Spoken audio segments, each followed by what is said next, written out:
Claim কৃষ্ণায় নমঃ, claim কৃষ্ণায় নমঃ, ক্লিম কৃষ্ণায় নমঃ।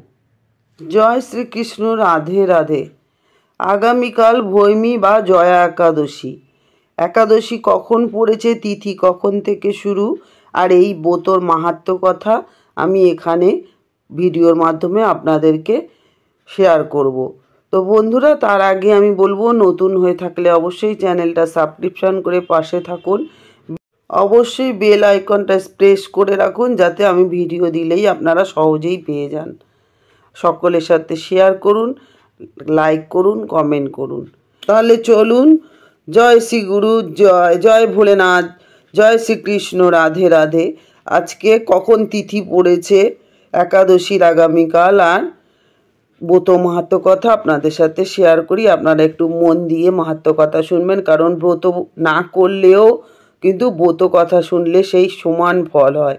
তাই ব্রত কথাটা কেউ মিস করবেন না। একাদশী করুন বা না করুন, ব্রত কথা কিন্তু অবশ্যই শুনবেন। তো চলুন আজকে যাই আমি, তিথি কখন পড়েছে কালকে। একাদশী শুরু হবে 7ই ফেব্রুয়ারি রাত 9:26 মানে আজকে, এবং শেষ হবে 8ই ফেব্রুয়ারি রাত 8:16। এই একাদশীর নাম হলো জয়া একাদশী বা ভৈমী একাদশী। এই একাদশীকে ভীমসেনী একাদশীও বলা হয়। তো চলুন আমরা ব্রত মাহাত্ম্য কথা শুনে নিই। মাঘ মাসে শুক্লপক্ষীয় একাদশীর নাম জয়া একাদশী। তার মাহাত্ম্য কথা। ভবিষ্যোত্তর পুরাণে যুধিষ্ঠির শ্রীকৃষ্ণ সংবাদ রূপে বর্ণিত আছে। শ্রী গরুড় পুরাণে মাঘ মাসের শুক্লপক্ষীয় একাদশী তিথিকে ভৈমী একাদশী নামে অভিহিত করা হয়েছে। যুধিষ্ঠির বললেন, হে মহারাজ, মাঘ মাসের শুক্লপক্ষের একাদশী জয়া একাদশী নামে প্রসিদ্ধ। এই তিথি সর্বপাপ বিনাশিনী, সর্বশ্রেষ্ঠ, পবিত্র, সর্বকাম্য এবং মুক্তিপ্রদায়িনী। এই ব্রতের ফলে মানুষ কখনো পেতত্ব প্রাপ্তি হয় না। এই একাদশীর উপাখ্যানটা শোনা যাক। এক সময় ইন্দ্রলোকে ইন্দ্র রাজত্ব করছিলেন। সেখানে অন্য দেবতারাও বেশ সুখেই ছিলেন। তারা পারিজাত পুষ্প শোভিত নন্দনকাননে অপ্সরাদের সাথে বিহার করতেন। একদিন 50 কোটি অপ্সরা নায়ক দেবরাজ ইন্দ্র স্বেচ্ছায় আনন্দ ভরে তাদের নৃত্য করতে বললেন। নৃত্যের সাথে গন্ধর্বগণ গান করতে লাগলেন। পুষ্পদত্ত চিত্রসেনের পত্নীর নাম হচ্ছে মালিনী। পুষ্পবতী নামে তাদের এক কন্যা ছিল। পুষ্পদত্তের পুত্রের নাম আবার মাল্যবান। এই মাল্যবান পুষ্পবন্তীর রূপে মুগ্ধ হয়ে গিয়েছিলেন। তারপর পুষ্পবন্তীর পূর্ণ কটাক্ষ দ্বারা মাল্যবানকে বশীভূত করেছিলেন। ইন্দ্রের প্রতিবিধানের জন্য তারা দুজনেই নৃত্যগীতের দ্বারা সেই সভায় যোগদান করেছিল। কিন্তু একে অপরের প্রতি আকৃষ্ট থাকায় উভয়ের চিত্ত বিভ্রান্ত হচ্ছিল, মানে অন্যমনস্ক হয়ে যাচ্ছিল। সেখানে তারা পরস্পর কেবল দৃষ্টিবদ্ধ অবস্থায় দাঁড়িয়ে থাকলো। ফলে গানের ক্রম বিপর্যয় ঘটল। এই কারণে তালটা কেটে গেল। তাদের এই রকম তাল ও মানভঙ্গ ভাব দেখে তারা যে পরস্পর কামাসক্ত হয়েছে, দেবরাজ ইন্দ্র কিন্তু সেটা বুঝতে পারলেন। তখন ক্রোধ বশে তিনি তাদের অভিশাপ দিলেন এবং বললেন, রে মূঢ়, তোমরা আমার আজ্ঞা লঙ্ঘন করেছ। তোমাদের ধিক, এখনই তোমরা পিশাচযোনি লাভ করে মর্তলোকে নিজের দুষ্কর্মের ফল ভোগ করো। ইন্দ্রের অভিশাপে তারা দুজনেই দুঃখিত মনে হিমালয় পর্বতে বিচরণ করছিল। পিশাচত্ব প্রাপ্ত হওয়ায় তারা অত্যন্ত দুঃখ ভোগ করতে লাগলো।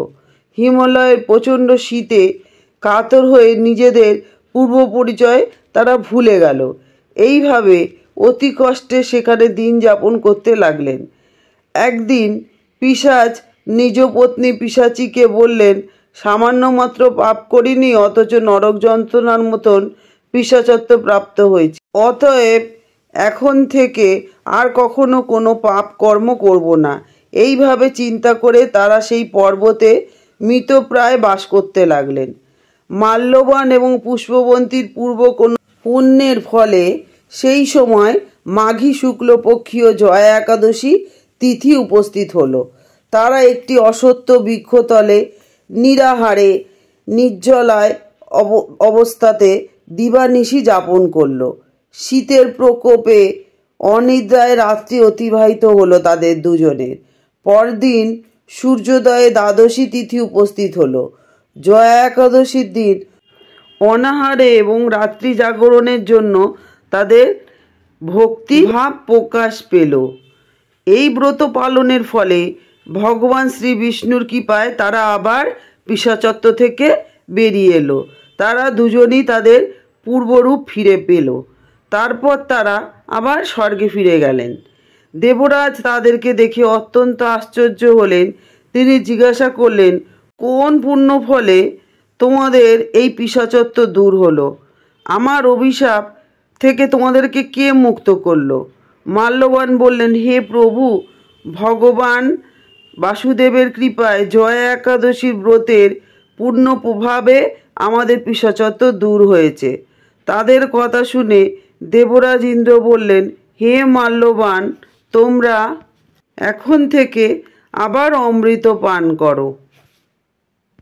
এবং আরও বললেন, একাদশীর ব্রতে যারা আসক্ত এবং কৃষ্ণ ভক্তি পরায়ণ তারা সে আমাদেরও পূজ্য বলে জানবে। মানে যারা কৃষ্ণ ভক্তি করে বা যারা একাদশী করে তারা ভগবানের কাছেও পূজ্য। এই দেবলোকে তুমি পুষ্পবন্তীর সাথে সুখে বাস করো। হে মহারাজ, এই জয়া ব্রত ব্রহ্মহত্যাজনিত পাপকে বিনাশ করে। এই ব্রত পালনে সমস্ত প্রকারের দানের ফল লাভ হয়। সকল যজ্ঞ এবং তীর্থের পুণ্য ফল এই একাদশীর প্রভাবে আপনা হতেই লাভ হয়। অবশেষে মহানন্দে অনন্তকাল বৈকুণ্ঠে বাস হয়। এই জয়া একাদশীর ব্রত কথা পাঠ এবং শ্রবণে অগ্নিষ্টম যজ্ঞের ফল পাওয়া যায়। অতএব জয়া একাদশী বা ভূমি একাদশীর ব্রত মাহাত্ম্য কথা শেষ হলো। তো বন্ধুরা, শ্রীকৃষ্ণের নামে আজকে ব্রতকথা মাহাত্ম্য আপনারা শ্রবণ করলেন। আপনাদের সকলের মঙ্গল হোক। শ্রী রাধা কৃষ্ণের কৃপায় সকলে সুস্থ থাকুন, আনন্দে থাকুন। হে কৃষ্ণ করুণা সিন্ধু দীনবন্ধু জগৎপতে গোপীশ গোপিকা কান্ত রাধাকান্ত নমস্তুতে। ক্লিম কৃষ্ণায় নমো, ক্লিম কৃষ্ণায় নমো, ক্লিম কৃষ্ণায় নমো। একাদশী যারা করবেন তারা অবশ্যই কিন্তু সহস্র নামটা পাঠ করবেন বিষ্ণুর। আর একাদশী করুন, মন থেকে ভগবানের নামে থাকুন সারাদিন। আর অবশ্যই ব্রত মাহাত্ম্য কথাটা পাঠ করবেন। আপনারা না করলেও শুনলেও আপনাদের পূর্ণ ফল হবে। রাধা কৃষ্ণের নামে থাকুন সারাদিন। ঠাকুর সকলকে ভালো রাখুক। জয় ভোলেনাথ, ভালো রেখো। হে কৃষ্ণ করুণা সিন্ধু দীনবন্ধু জগৎপতে গোপীশ গোপিকা কান্ত রাধাকান্ত নমস্তুতে। ক্লিম কৃষ্ণায় নমো, ক্লিম কৃষ্ণায় নমো, ক্লিম কৃষ্ণায় নমো। এটাও 108 বার পারলে পাঠ করবেন সারাদিন। আর বলবো যে এতক্ষণ আমার সাথে থাকার জন্য, আমার সমস্ত কথাগুলো শোনার জন্য আপনাদের অনেক অনেক ধন্যবাদ। এইভাবেই পাশে থাকুন সবসময়, তাহলে আমি উৎসাহ পাবো। আর আজকে আসি, আবার দেখা হবে নতুন আর একটা ভিডিও নিয়ে। বন্ধুরা খুব ভালো থাকবেন। ওম নমো বাসুদেবায় নমো, ওম নমো বাসুদেবায় নমো, ওম নমো বাসুদেব।